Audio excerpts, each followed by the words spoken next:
Ito na yung hinaharvest namin kanina nga na mais doon sa may maisan. Ayan o. Na ano ko na kasi ito na lang natira. Inunti-unti na namin kinuha nung nakaraang araw pa. Ito na pinakahuli namin kinuha. Ano? Ang gaganda niya. Ang lalaki. Oh, sulit talaga. Hindi talaga kuan. Ang lalaki ng mga puso niya. Oh.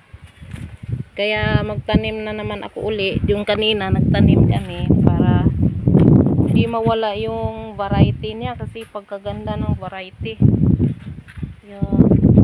Ngayon, babalatan ko yung iba. Di pa natapos ubalat oh. Babalatan ko pa.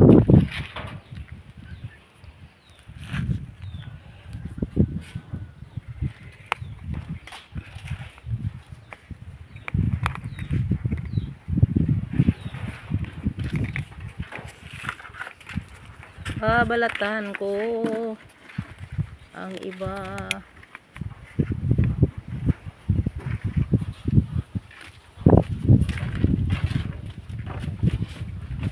Ito guys, yung ano, puso na hindi pa na kuwan, hindi pa nabalatan. Babalatan kay para mapagiling at ipakain na naman sa manok. O delivery na yung pagkain sa manok guys. Hindi na ako bibili. Ang mahal ng bilihan ng pagkain ng manok saka sa itik. Pero kung may tanim ka ganito, delivery na, boy, ang problema. O yes. O laki. To sulit guys. Sulit sa pagod. Talagang ano, purya usog lang oh. O ganito lahat ng mais ko, edi wala nang ang laki ng tuwa ko pag ganito. Yung mga manok ko libre na sa kuwan, pagkain. O kunting feeds na lang, halo na lang para may vitamins, tapos mais o.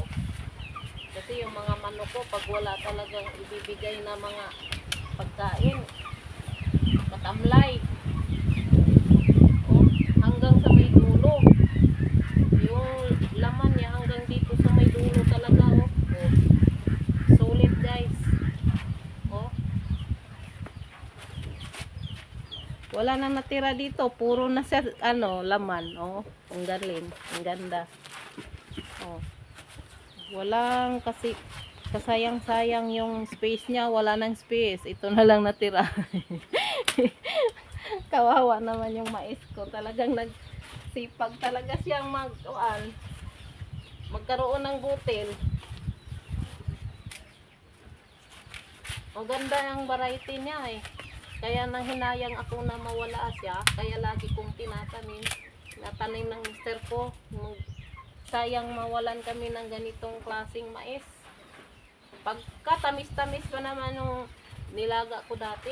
Pagka tamis-tamis, ako lang mag-isang lumamon. Kaya ayaw naman ng mister ko. Yung tatay ko naman, mas lalong ayaw. Ako lang kumain. Yung mga pamangking walang nagpupuntahan dito para kumain eh.